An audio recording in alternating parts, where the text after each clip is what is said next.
తెలకపల్లి రవి గారు మనతో పాటుగా సిద్ధంగా ఉన్నారు. రవి గారు నమస్తే. నమస్తే వర్మ. ఏపీలో ఫలితాలపై సర్వేల సెగలు, మరికొన్ని గంటల్లో ఎగ్జిట్ పోల్స్.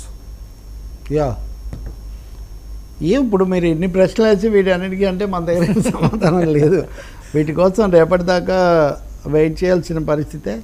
కాకపోతే రకరకాల ఇప్పుడు 13-14 సర్వేలు వచ్చాయి. చిన్నవి పెద్దవి, అటున్నవి ఇటున్నవి అన్ని రకాలైనవి ఉన్నాయి.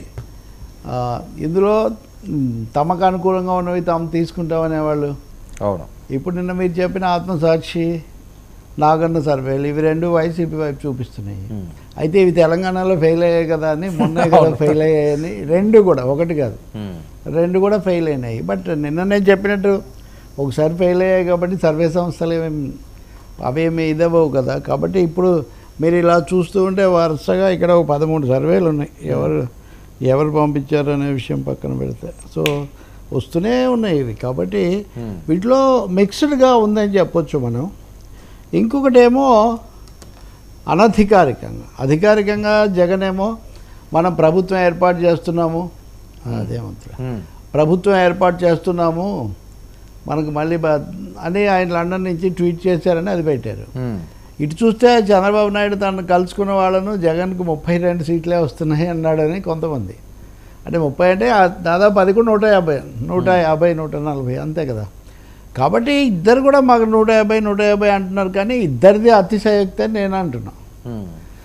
వాస్తవంగా వాళ్ళకు చేసుకుంటున్న వాటిలో 90 నుంచి 100 వస్తే చాలు అనే దాంతో ఆ పార్టీలు ఉన్నాయి. పైకి మటుకు 150, 140 అలా చెప్తున్నాయి. వైసీపీలో గట్టిగా నమ్మేవాళ్ళు ఉన్నారు, మాకు 140, 130 వస్తాయని. టీడీపీలోనేమో ఓకే 120 అట్లా రావచ్చు అనేవాళ్ళు ఎక్కువ మంది. కాబట్టి ఈ సర్వేలన్నీ మీరు అన్నట్టు ఎగ్జిట్ పోల్స్ రేపు వస్తాయి. అవన్నీ కూడా క్లారిటీ ఇస్తాయని కూడా ఇంత టెన్షన్లో. ఎందుకంటే ముందే వీళ్ళు చెప్పేస్తున్నారు కదా, ఆ ఎగ్జిట్ పోల్ని ఇన్ఫ్లుయెన్స్ చేశారు, ఈ ఎగ్జిట్ పోల్ని ఇన్ఫ్లుయెన్స్ చేశారు, ఈ విధంగా చెప్తున్నారు. జాతీయ స్థాయిలో ఇండియా టుడే ఇట్లాంటివన్నీ రేపు సాయంత్రం అవి విడుదల చేస్తాయి. అలాగే ఈ ఆరా మస్తాన్ కూడా రేపు సాయంత్రం వాళ్ళ సొంత ఊళ్ళో ఎప్పుడు విడుదల చేస్తుంటాడు. ఆయన కూడా ఆ టైం అది పెట్టుకున్నాడు. ఆ టైం చెప్పి మరీ దాన్ని ఇన్ఫ్లుయెన్స్ చేశారని వీళ్ళు చెప్తున్నారు. కాబట్టి అది ఎలా ఉంటుంది అనేది వీళ్ళు ఇంత ఆందోళనగా చెప్తున్నారు. కాబట్టి మనం చూడొచ్చు. ఖచ్చితంగా ఒక 7-8 సర్వేలు, ఇప్పుడు కేకే సర్వేలు అనేది అది తెలుగుదేశం అని చెప్తుంది. ఇండియా టుడే ఏదో చెప్పిందని ఒక వదంతి నడుస్తుంది. ఇండియా టుడే ఎగ్జిట్ పోల్ ఇంకా రాలేదు. అవును. కానీ అంతకుముందు 1-2 వస్తే వాళ్ళేమో మేము ఫేక్ అని చెప్పారు. కాబట్టి ఇప్పుడు మచ్చుకు కొన్ని మీకు చెప్పాలంటే ప్లీజ్, ఉదాహరణకు సెంటర్ ఫర్ సెఫాలజీ అని ఒకటి ఉంది, వాళ్ళు తెలుగుదేశానికి చెప్పారని ఒకటి ఉంది. Centre for politics and policies అనే స్టడీస్ అని ఉంది. వాళ్ళేమో అన్ఎంప్లాయ్మెంట్ చాలా ఇంపార్టెంట్ అని ఒకటి చెప్తున్నారు. ఇంకొక అగ్ని సర్వే ఒకటి, వాళ్ళు కూడా ఇటే చెప్తున్నారు. పోల్ స్ట్రాటజీ గ్రూప్, ఇవన్నీ రకరకాల పేర్లు, ఇవన్నీ తీసుకొని వచ్చి కొంత కన్ఫ్యూజన్ క్రియేట్ చేస్తున్నారు. కొంతేమో పార్థదాస్ అని ఒక ఆయన, ఢిల్లీలో చాణక్య గ్రూపు, అదొకటి. జనమత్ సర్వే, అది ముందు నుంచి వైసీపీ అన్నట్టుగా జనమత్ సర్వే వస్తుంది.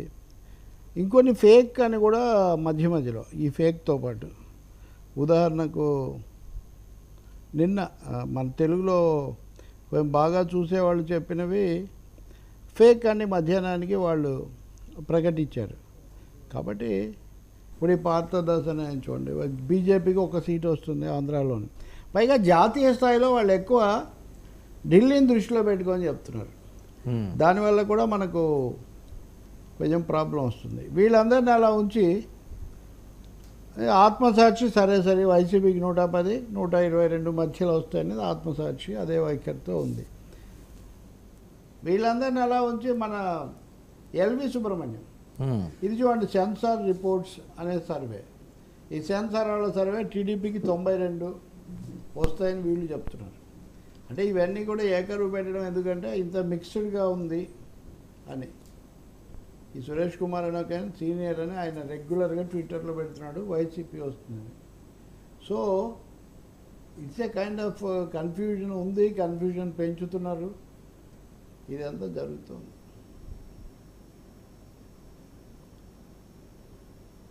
యా. వీటన్నిటిలో నేను ఇంత చెప్పబోయింది ఎల్వి సుబ్రహ్మణ్యం మాజీ ప్రధాన కార్యదర్శి ఈరోజు ఉదయం ఏదో ఛానల్లో మాట్లాడుతూ ఆయన వాళ్ళేమో చంద్రబాబు నాయుడు అధికారంలోకి రావడం వస్తే ఇదివరకు నిర్వహించిన పాత్ర జగన్తో పడిన కష్టాలు ఇలాంటివన్నీ చెప్తూ ఉంటే మీరు మళ్ళీ వాళ్ళు వస్తే మీకు ఏమైనా పదవి మీరు బాధ్యతలు తీసుకుంటారా, మీరు టచ్లో ఉన్నారా, ఇలాంటివి వేస్తూ వాటి అన్నింటినీ ఆయన అదేం లేదు ఆయన ఇష్టం, చంద్రబాబు చాలామంది సలహాదారులు ఉంటారని చెప్తూనే ఇప్పుడు ఒకవేళ జగన్ గారు గెలిచి మళ్ళీ వచ్చినా కానీ ఈ 5 ఏళ్లకు సంబంధించి ఈ పొరపాట్లు కాకుండా మళ్ళీ చూసుకుంటే మంచిదని ఇప్పుడు ఆ స్థాయిలో ఉన్న వాళ్ళు మామూలుగా చెప్పరు కదా. సో నేను అంటుంది ఏంటంటే డోర్స్ ఆర్ ఓపెన్ అని. జగన్ గారు వచ్చినా ఇలా కాకుండా ఇలా చేస్తే బాగుంటుంది, మళ్ళీ గెలిచి వస్తే ఆయనే గెలిచినా కానీ అంటే ఆప్షన్ అట్టి పెడుతున్నటువంటి ఒక పరిస్థితి. అంటే ఇప్పుడు అదేది ఒక సిటిజన్స్ ఫోరమో ఏదో పెట్టి పని చేసిన వాళ్ళలో ఈయన కూడా ఒకరు, ఈయన నిమ్మగడ్డ రమేష్ కుమార్ వీళ్ళందరితో కలిపి. కాబట్టి నేను చెప్పేది ఏంటంటే ఈ కొంతమంది అటు ఇటు వీరశైవులకు ఎన్నికల ఎల్వి సుబ్రహ్మణ్యం లాంటి వ్యక్తి ఆయన గెలిచి వచ్చినా కానీ అని అంటున్నప్పుడు మీడియాలో మీలాంటి వాళ్ళు ఇంకొకరు బోత్ ఆప్షన్స్ అట్టి పెడతారు కదా. అవును. బట్ ఓవరాల్గా చూస్తే మటుకు నిన్న చెప్పింది ఇప్పుడు కూడా చెప్పాల్సిందే, ఆ సందడి మాట్లాడడం అనేదేమో ఒక పక్షం తక్కువగా చేస్తుంది, ఒక పక్షం ఎక్కువగా చేస్తుంది. ఏదో మీరు ఆ వర్మ గారిని తీసుకొని వచ్చి మాట్లాడిస్తున్నారు కాబట్టి అలాంటి వాళ్ళు 2-3 అక్కడక్కడ తప్ప ఎందుకో టీడీపీ శిబిరం కావాలనే కొంచెం లోకి మెయింటైన్ చేస్తుంది. దానికి కారణం మనకు తెలీదు. అంటే 2019లో ఊహించని ఆ ఫెయిల్యూర్ అది కూడా ఒక కారణం అయి ఉండాలి. అప్పుడు సర్వేలు చెప్పిన వాళ్ళు, చిలక జోస్యాలు చెప్పిన వాళ్ళు ఎవరు ఇప్పుడు కనిపించడం లేదు. ఈ అకేషన్ ఉపయోగించుకొని ఇప్పుడు ఎలా ఉంటుందంటే కాన్ఫిడెన్స్ రెండోది రాబోతున్నాం అని చెప్పేవాళ్ళు అకేషన్లు ఉపయోగించుకొని సృష్టించుకొని 1-2 సార్లు ముందుకు వచ్చి దూసుకొస్తారు. కానీ ఏదో ఒక దాంతో రోజంతా మీడియా గోష్ఠులు పెట్టిన వాళ్ళు చాలామంది ఎవరు మాట్లాడలేదు ఇప్పుడు. అవును. అంటే డెఫినెట్గా వాళ్ళ నాయకుడు మీరు అట్లా ఉండండి, కొంచెం స్పష్టత వచ్చిన తర్వాత చేద్దామని అని చెప్పి ఉండాలి. చంద్రబాబు నాయుడు కొంత రిస్ట్రైన్ చేసి ఉండాలని నేను అనుకుంటున్నాను.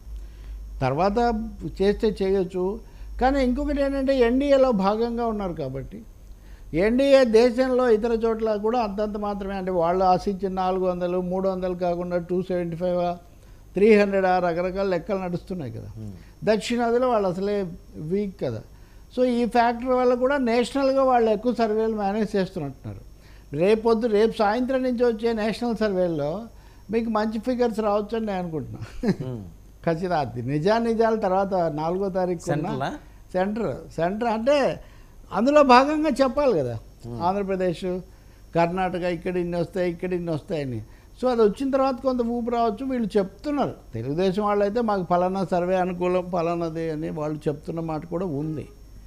సో ఇదంతా మొన్న ఎవరో మీడియా అధిపతి రాసినట్టుగా గజిబిజి తికమక కొంత సహజంగా ఉంది, కొంత సృష్టించబడుతుంది, కొంత పెంచబడుతుంది. సార్ ఈ 14 సర్వేలు మీరు ముందు ప్రస్తావించిన దాంట్లో మెజారిటీ ఎవరి వైపు మొగ్గు చూపిస్తున్నారు సార్?